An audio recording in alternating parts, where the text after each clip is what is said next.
Assalamualaikum warahmatullahi wabarakatuh. Perkenalkan, nama saya Nurul Izmi Daula dengan NIM C1C018181 akan mempresentasikan materi yang berjudul Aspek Keberlakuan pada Akuntansi Pertanggungjawaban. Yang pertama, akuntansi pertanggungjawaban. Akuntansi pertanggungjawaban atau responsibility accounting merupakan istilah yang digunakan dalam menjelaskan akuntansi perencanaan serta pengukuran dan evaluasi kinerja organisasi sepanjang garis pertanggungjawaban. Akuntansi pertanggungjawaban adalah komponen yang penting dari sistem pengendalian keperusahaan. Manfaatnya memberikan suatu kerangka kerja yang berarti untuk melakukan perencanaan, agregasi data, dan pelaporan hasil kinerja operasi di sepanjang jalur pertanggungjawaban dan pengendalian. Selanjutnya, akuntansi pertanggungjawaban versus akuntansi konvensional. Perbedaan mendasar akuntansi pertanggungjawaban dan akuntansi konvensional adalah terletak pada perencanaan, klasifikasi, dan pengumpulan data. Akuntansi konvensional mengklasifikasikan data berdasarkan pada sifat atau fungsi dari biaya, sedangkan akuntansi pertanggungjawaban lebih menitikberatkan pada pertanggungjawaban atas kejadian dan kontrol secara individu. Selanjutnya, jaringan pertanggungjawaban. Untuk memastikan jaringan tanggung jawab dan akuntabilitas berfungsi dengan mulus, struktur organisasional suatu perusahaan harus dianalisis dan laba serta beban yang sebenarnya dari tanggung jawab tersebut ditentukan secara hati-hati. Untuk menciptakan struktur jaringan pertanggungjawaban yang efisien, tanggung jawab dan lingkup dari wewenang untuk setiap individu, dari eksekutif puncak sampai ke karyawan tingkat terendah, harus didefinisikan secara logis dan jelas. Selanjutnya, jenis-jenis pusat pertanggungjawaban. Pusat-pusat pertanggungjawaban individu berfungsi sebagai kerangka kerja untuk mengukur dan mengevaluasi kinerja dari manajer segmen. Yang pertama, pusat biaya. Pusat biaya merupakan bidang tanggung jawab yang menghasilkan suatu produk atau memberikan suatu jasa. Pusat-pusat biaya merupakan bentuk pusat pertanggungjawab yang digunakan secara luas. Secara umum, pusat biaya dapat dibedakan menjadi pusat biaya teknik atau pusat biaya standar dan pusat biaya kebijakan. Selanjutnya, pusat pendapatan. Jika tanggung jawab utama seorang manajer adalah penghasilan pendapatan, maka segmennya sebaiknya diperlukan untuk memperoleh manfaat motivasional dan pengendalian yang efektif. Manajer pusat pendapatan sebaiknya berpartisipasi dalam proses penentuan tujuan dan menerima umpan balik yang tepat waktu atas hasil kinerja mereka sebagai pusat pendapatan. Selanjutnya, pusat laba. Pusat laba adalah segmen di mana manajer memiliki kendali baik atas pendapatan maupun biaya. Kinerja manajer di pusat laba dievaluasi berdasarkan target laba yang direncanakan, seperti tingkat pengembalian minimum yang diharapkan dan tingkat halangan untuk laba residual. Selanjutnya, pusat investasi. Manajer pusat investasi bertanggung jawab terhadap investasi dalam aset serta pengendalian atas pendapatan dan biaya. Mereka diharapkan mencapai keseimbangan yang sehat antara laba yang dicapai dan investasi dalam sumber daya yang digunakan.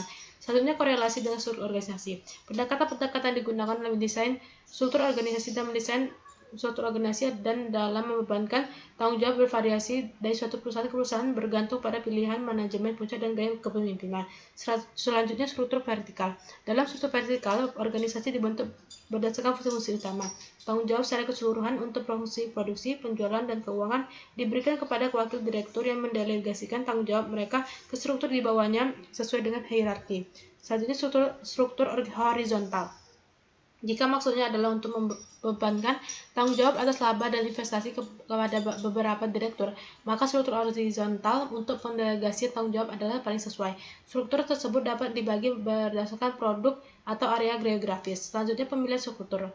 Jenis struktur yang dipilih akan memengaruhi jaringan pusat pertanggungjawaban, yang pada gilirannya berfungsi sebagai suatu kerangka bagi arus data dan kebutuhan pelaporan. Jika jaringan pusat pertanggungjawaban sama dengan struktur yang dipilih, maka sistem akan berfungsi secara efektif dan mendorong para manajer untuk menggunakannya sebagai sumber referensi dalam menjalankan aktivitas yang telah ditetapkan. Selanjutnya, menetapkan pertanggungjawaban. Dalam menetapkan pertanggungjawaban perlu adanya spesifikasi untuk tugas individu. Setiap orang diberi tanggung jawab dan ditentukan pula aktivitas dan fungsinya. Dalam kenyataannya adalah berarti tugas dengan atasan. Faktor terpenting dalam menetapkan tanggung jawab adalah persetujuan dengan direksi dan pertanggungjawaban atas sumber daya yang didelegasikan berdasarkan fungsi atau tugas. Selanjutnya, perencanaan, akumulasi data, dan pelaporan berdasarkan pusat. Yang pertama, anggaran pertanggungjawaban. Karakteristik dari anggaran pertanggungjawaban adalah bahwa manajer pusat pertanggungjawaban dibebani target kinerjanya hanya untuk pos-pos pendapatan dan biaya yang dapat mereka kendalikan. Proses anggaran yang efektif dimulai dari level yang paling bawah dalam organisasi untuk memperbandingkan antara anggaran yang diestimasikan untuk semua biaya yang diestimasi untuk semua biaya yang dikontrolnya.